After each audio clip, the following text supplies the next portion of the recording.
Saya pernah berpikir bahwa hidup di SMA ini akan berlalu biasa saja, seperti air sungai Ciliwung yang mengalir tenang di bawah jembatan dekat sekolah kami di Jakarta Selatan. Saya, Ardi, anak biasa yang lebih suka menyendiri di perpustakaan daripada bergaul di lapangan basket. Tubuh saya kurus, suara saya lembut, dan saya tahu sejak SMP bahwa saya berbeda. Saya menyukai cowok, bukan cewek seperti teman-teman sekelas yang selalu membicarakan gadis-gadis cantik di kelas sebelah. Tapi saya simpan rapat-rapat rahasia itu karena di Indonesia ini menjadi gay seperti saya terasa seperti dosa besar yang tak termakan. Hingga hari itu tiba, hari yang mengubah segalanya.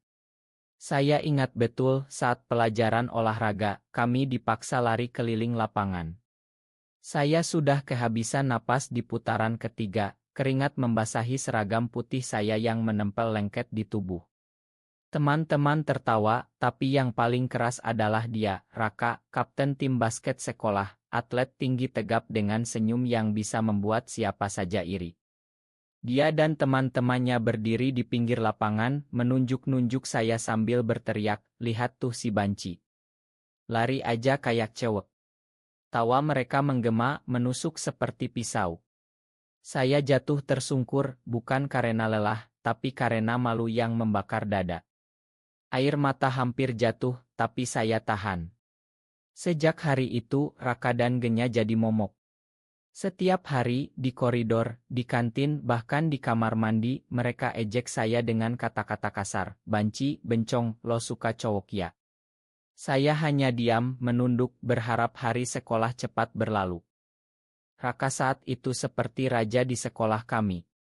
Dia populer, pacaran dengan gadis paling cantik di kelas paralel, selalu jadi pusat perhatian.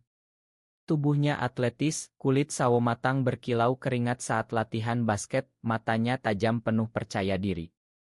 Saya benci dia, tapi anehnya, setiap kali melihat dia dari jauh, hati saya berdegup aneh. Saya tahu itu salah, tapi perasaan itu datang begitu saja, seperti hujan deras di musim penghujan Jakarta. Saya hindari dia sebisa mungkin, tapi sekolah kecil, tak ada tempat sembunyi. Bullying itu berlangsung berbulan-bulan. Suatu hari, di ruang loker setelah olahraga, dia dorong saya ke dinding, teman-temannya mengelilingi. "Lo emang suka cowok ya, Ardi? Mau coba sama gue?" katanya sambil tertawa jahat. Saya gemetar, tak bisa bicara. Mereka tinggalkan saya sendirian, pintu loker dibanting keras. Malam itu, saya nangis di kamar, berpikir untuk pindah sekolah atau bahkan lebih buruk lagi. Tapi hidup punya cara aneh untuk memutarbalikkan segalanya. Akhir kelas 2, Raka cedera parah saat pertandingan basket antar sekolah. Lututnya robek, dokter bilang karir atletnya mungkin selesai. Dia absen berminggu-minggu dan saat kembali, dia sudah bukan Raka yang dulu. Senyumnya hilang, dia jalan pincang, teman-temannya mulai menjauh karena dia tak lagi bisa main basket seperti sebelumnya. Saya lihat dia duduk sendirian di bangku taman sekolah, tatapannya kosong ke lapangan yang dulu jadi kerajaannya. Entah kenapa hati saya iba.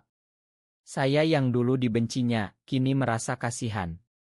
Mungkin karena saya tahu rasanya jadi yang terbuang, yang diejek. Suatu pagi saat saya buka loker untuk ambil buku, ada secarik kertas jatuh. "Ma, atas semuanya. Raka."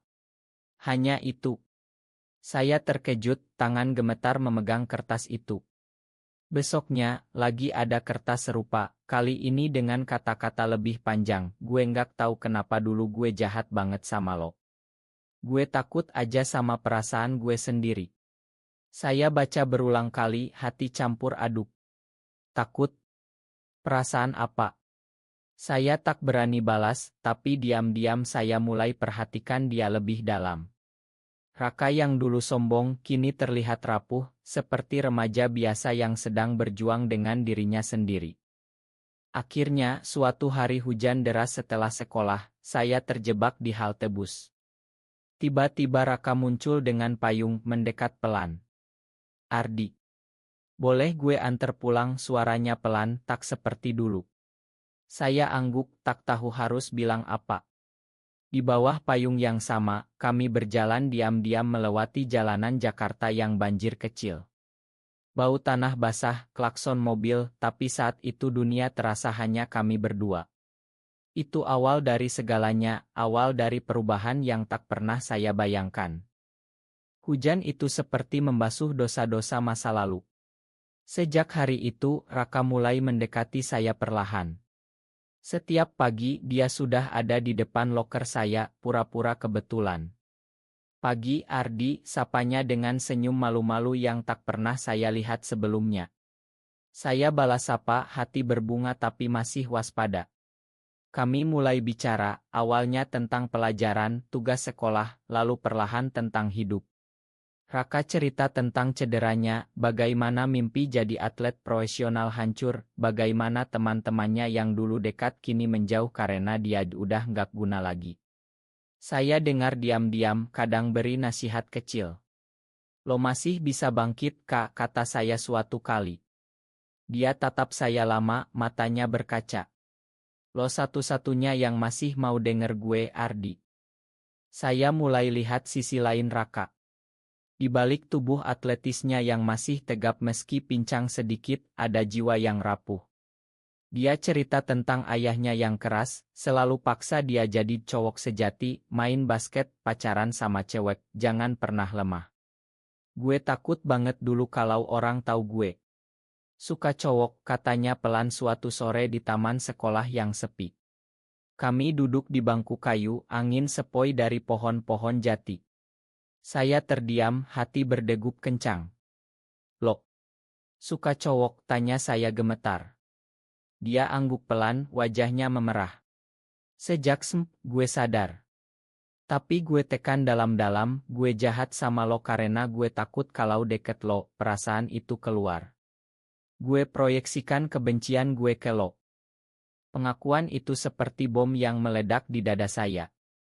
Raka yang dulu menertawakan saya, ternyata sama seperti saya.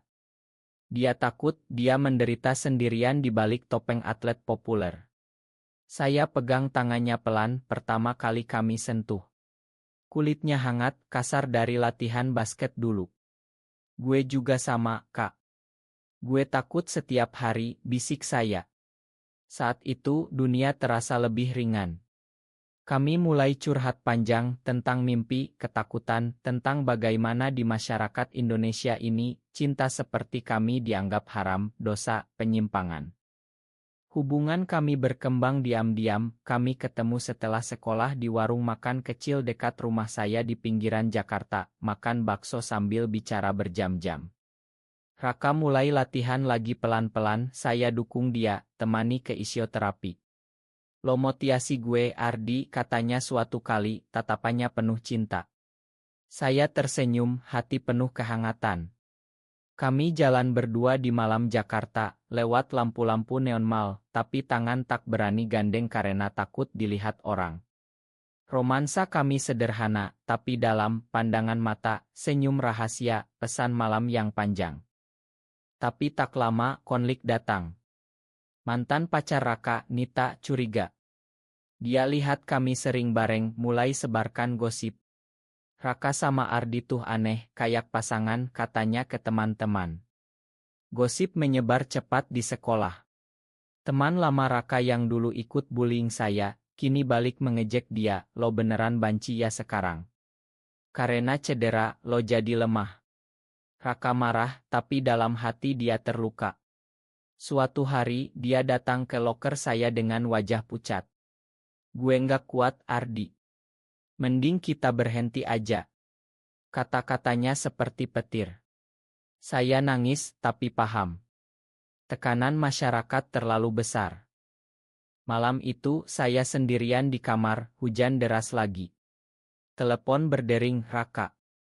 Gue bohong tadi. Gue nggak bisa tanpa lo. Suaranya bergetar. Kami ketemu di tempat rahasia kami, bawah pohon besar di taman belakang sekolah.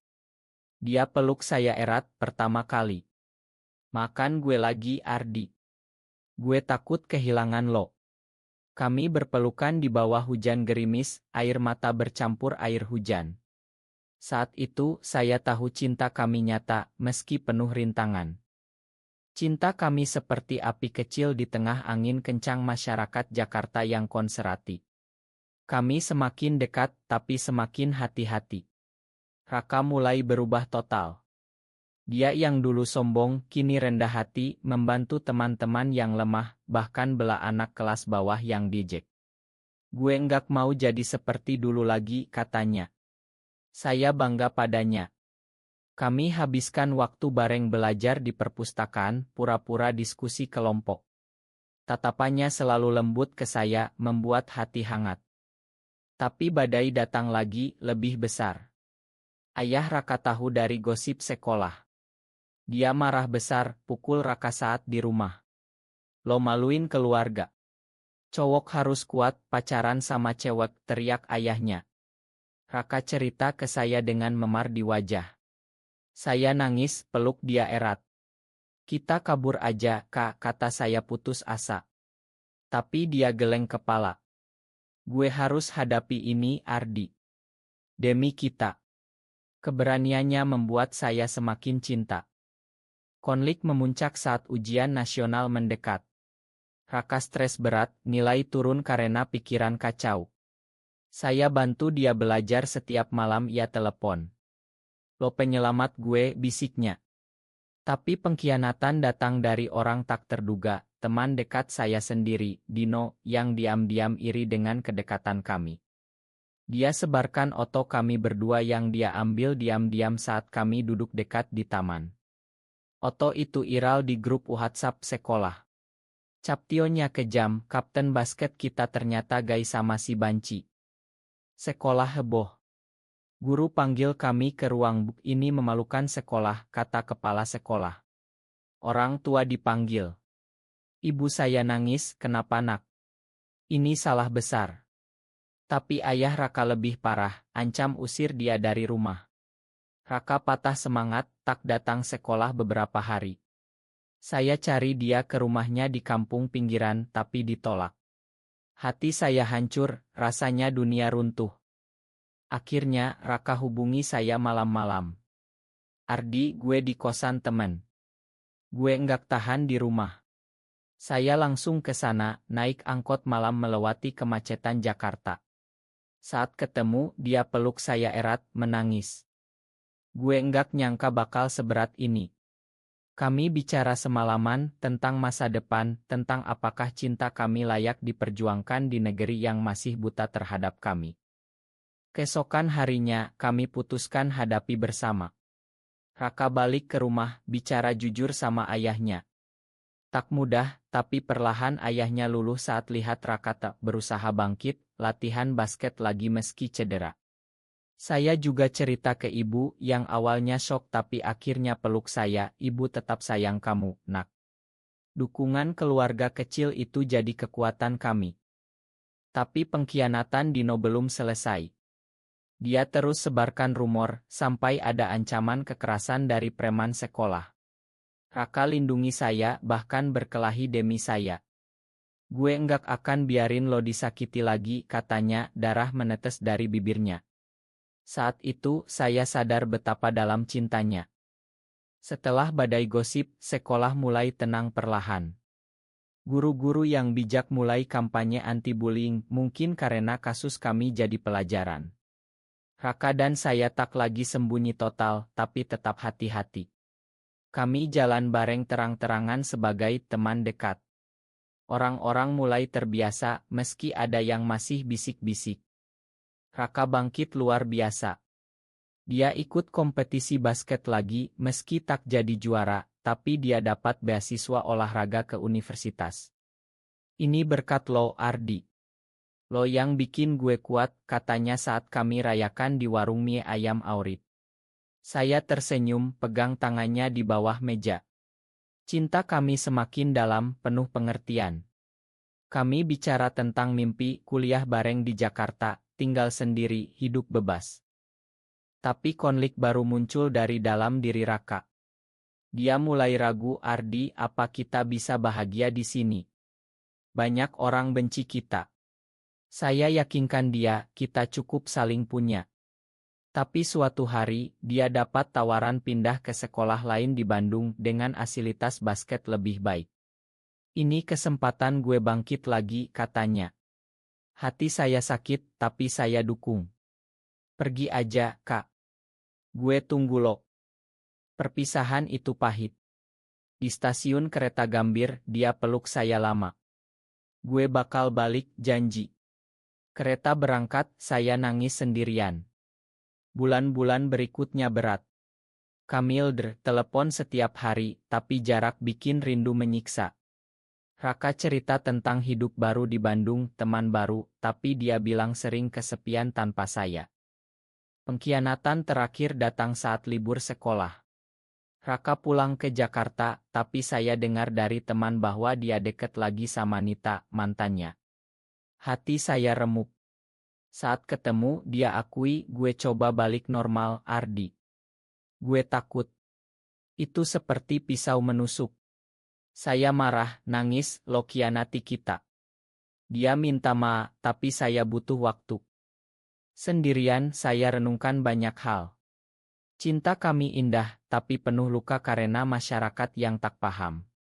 Saya putuskan fokus kuliah, masuk Universitas Negeri di Jakarta. Raka di Bandung, kami jarang kontak. Tapi hidup kembali memutar. Setahun kemudian, saat saya sudah mulai move on, tiba-tiba Raka muncul di depan kampus saya. Tubuhnya lebih tegap, senyumnya kembali. Ardi, gue salah besar. Gue enggak bisa tanpa lo. Dia cerita perjuangannya di Bandung, bagaimana dia akhirnya terima diri sepenuhnya, bahkan join komunitas support diam-diam. Pengampunan tak datang mudah.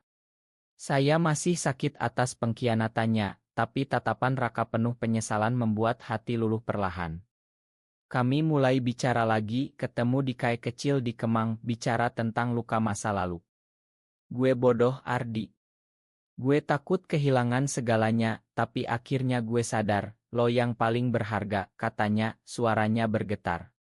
Saya pegang tangannya, air mata jatuh. Gue juga nggak bisa lupain lo, Kak. Kami mulai lagi dari nol, lebih dewasa. Kini kami kuliah, Raka di Bandung tapi sering bolak-balik Jakarta naik kereta. Kami rencanakan masa depan, kerja, tinggal bareng, mungkin suatu hari ke luar negeri di mana cinta kami diterima. Tapi realita Indonesia masih keras.